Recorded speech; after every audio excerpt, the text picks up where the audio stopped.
ஒரு முறை மதுரைக்கு அருகில் உள்ள ஒரு குளத்தில் நாரை ஒன்று தினமும் குளத்தில் உள்ள மீன்களை பிடித்து உண்டு வாழ்ந்து வந்தது. ஆனால் ஒரு முறை மழை பொய்த்து குளம் வறண்டு போனது. பசி தாங்காமல் நாரை புதிய இடம் தேடி பறந்தது.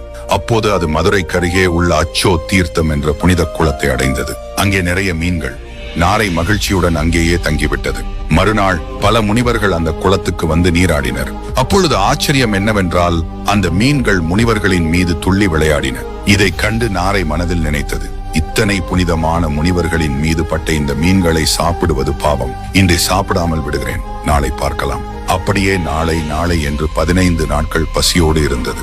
அந்த நாட்களில் சத்தியதரர் என்ற முனிவர் மதுரை புராணம் மற்றும் சோமசுந்தரரின் திருவிளையாடல்கள் பற்றி சொற்பொழிவு ஆற்றினார். அதையும் நாரை ஆவலுடன் மெய்மறந்து கேட்டது. ஒரு நாள் அந்த சொற்பொழிவை கேட்டு நாரை மனதில் நினைத்தது, சோமசுந்தரர் இவ்வளவு பரமகருணை உள்ளவரா? நானும் அவரை ஒரு முறை தரிசிக்க வேண்டும் என்று எண்ணி நாரை பறந்து நேராக மீனாட்சி அம்மன் கோவிலுக்கு சென்றது. மேலிருந்து பொற்தாமரை குளத்தை பார்த்தபோது அங்கே நிறைய மீன்கள். பசியால் வாடிய நாரைக்கு மீண்டும் பழைய ஆசை வந்தது. அது நேராக கீழே குளத்தை நோக்கி பாய்ந்தது. அந்த சமயம் ஒரு காலை படிக்கட்டில் வைத்து மற்றொன்றை தண்ணீரில் வைக்கும் போது அதே நொடியில் நாரைக்கு திடீரென்று இறைவனின் நினைவு மின்னல் போல வந்தது.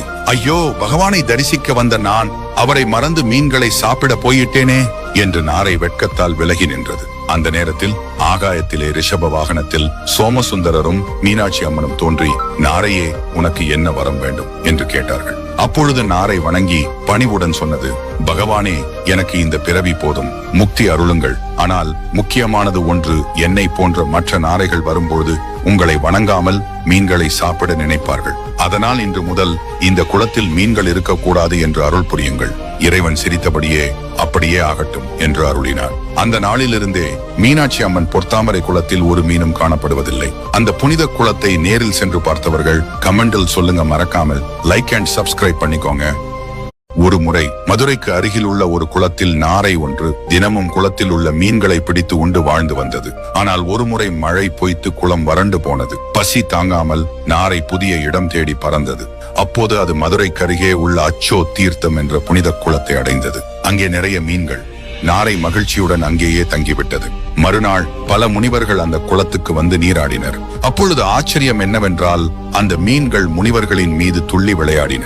இதை கண்டு நாரை மனதில் நினைத்தது, இத்தனை புனிதமான முனிவர்களின் மீது பட்ட இந்த மீன்களை சாப்பிடுவது பாவம். இன்றை சாப்பிடாமல் விடுகிறேன், நாளை பார்க்கலாம். அப்படியே நாளை நாளை என்று 15 நாட்கள் பசியோடு இருந்தது. அந்த நாட்களில் சத்தியதரர் என்ற முனிவர் மதுரை புராணம் மற்றும் சோமசுந்தரரின் திருவிளையாடல்கள் பற்றி சொற்பொழிவு ஆற்றினார். அதையும் நாரை ஆவலுடன் மெய்மறந்து கேட்டது. ஒரு நாள் அந்த சொற்பொழிவை கேட்டு